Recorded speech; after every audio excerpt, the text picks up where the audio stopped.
नमस्कार।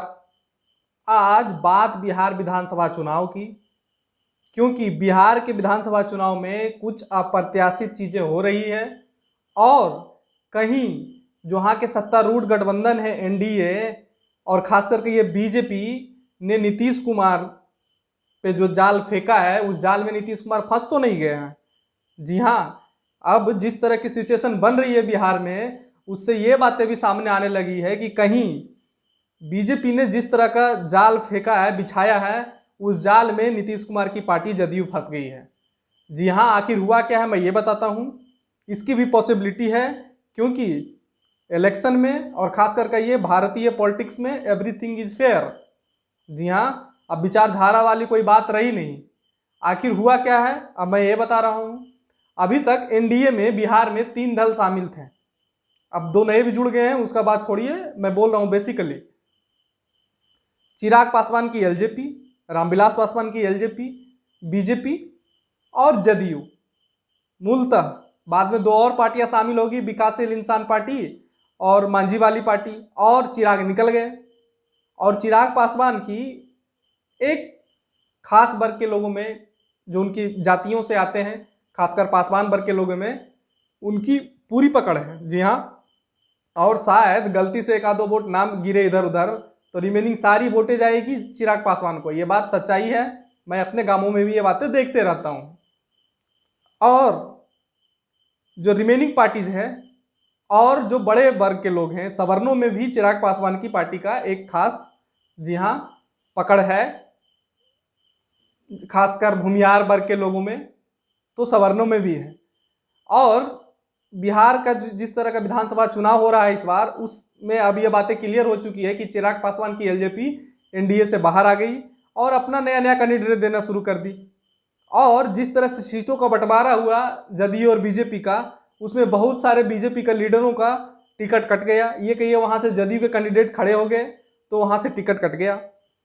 अब क्या हो रहा है, जो बीजेपी के लीडर थे और कद्दावर कद्दावर लीडर, जी हाँ, बिहार की राजनीति में कहिए अपने क्षेत्र में पकड़ रखने वाले कद्दावर कद्दावर लीडर, वो लोग क्या कर रहे हैं, एलजेपी में शामिल हो जा रहे हैं और एलजेपी में शामिल होके अब वो चुनाव लड़ेंगे। जी हाँ, और चिराग पासवान ने यह घोषणा कर रखी है कि हम बीजेपी के खिलाफ चुनाव नहीं लड़ेंगे, हम नीतीश कुमार के खिलाफ चुनाव लड़ेंगे। एक आध सीट ऐसा निकल जाए बीजेपी का जहां चिराग पासवान कैंडिडेट दे दे, लेकिन जहां से जदयू की कैंडिडेट होगी और मांझी जी की, अब ये बात देखना है कि विकासशील इंसान पार्टी है उसके खिलाफ देंगे या ना देंगे। ऐसी बातें उन्होंने बोली, वहां से वो कैंडिडेट खड़ा करेंगे। और जिस तरह से बीजेपी के जो बागी लीडर हैं वो शामिल हो जा रहे हैं, बड़े बड़े लीडर, जैसे कि अभी तक कुछ दिनों पहले तक बिहार बीजेपी का उपाध्यक्ष रहे, जी हाँ, राजेंद्र सिंह, और उनकी संगठन में भी अच्छी पकड़ थी, वो महामंत्री तक रहे हैं संगठन में। जी हाँ, और कहा जाता है आरएसएस से भी जुड़े रहे हैं वो। तो वो शामिल हो गए जाके चिराग पासवान वाली पार्टी एलजेपी में, एलजेपी ने टिकट दे दिया। और अभी रामेश्वर चौरसिया जो बीजेपी के केंद्रीय मंत्री भी रहे हैं और बीजेपी के अपने क्षेत्र में कद्दावर लीडर हैं, वो शामिल हो गए एलजेपी में। बीजेपी के विधायक रही उषा विद्यार्थी, वो शामिल हो गई एलजेपी में। और भी सारे कैंडिडेट, अभी तो शुरू है, अभी तो पहला चरण का नामांकन कल समाप्त होगा, अभी तो और 2 चरण बचे हुए हैं, अभी तो 71 विधानसभा की बात हो रही है। तो कहीं इनके बागी लीडरों का चिराग पासवान ने क्या किया है, वो देना शुरू कर दिया है, टिकट देना शुरू कर दिया है। और ये कहाँ उतारेंगे, ये जदयू के खिलाफ उतारेंगे। जी हाँ, और ये बातें भी हो सकती है, संभावना है, ये बातें भी अब लग रही है एक तरह से, क्योंकि राजनीति में सब कुछ फेयर होता है, कि जो बीजेपी है वो अपना मुख्यमंत्री कैंडिडेट बनाने के लिए चुनाव के बाद हो सके, क्योंकि चिराग पासवान अगर 5-10 सीटें भी जीत जाते हैं और जब बीजेपी को जरूरत रहती है, तो चूंकि चिराग पासवान ऑलरेडी बोल चुके हैं कि हमारा जो, हम बीजेपी और एलजेपी मिलके वो बनाएंगे, सरकार बनाएंगे, तो नीतीश कुमार को दरकिनार करके बीजेपी और एलजेपी सरकार ना बना ले, और भी कुछ छोटी पार्टियां आ सकती हैं। जी हाँ, और कुछ पार्टी, और बिहार में निर्दलीय तो 5-10 जीतते ही जीतते हैं, ऐसा नहीं है। बिहार में 243 विधानसभा सीट है, उसमें से 10 तो जीती जाएंगे, 10 नहीं तो 5-7 तो जीती जाएंगे निर्दलीय।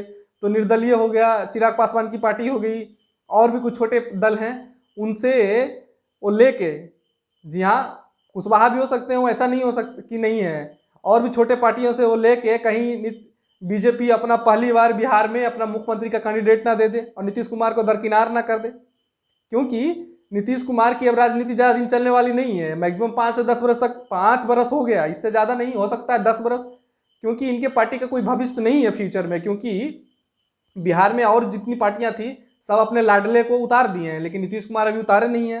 हालांकि मैं अभी भी बोलता हूं कि बीजेपी ये दिखाने की कोशिश कर रही है, हो सकता है ये जेन्युइन भी हो, ये पॉसिबिलिटी है। मैंने जो भी सारी बातें बोली कि हम चिराग पासवान के साथ नहीं लड़ रहे हैं, और उन्होंने ये बात बोली है सुशील कुमार मोदी ने कि अगर मोदी को कोई यूज करेगा, नरेंद्र मोदी को, तो वो बीजेपी करेगी। अगर चिराग पासवान करते हैं तो हम चिराग पासवान के खिलाफ चुनाव आयोग जाएंगे।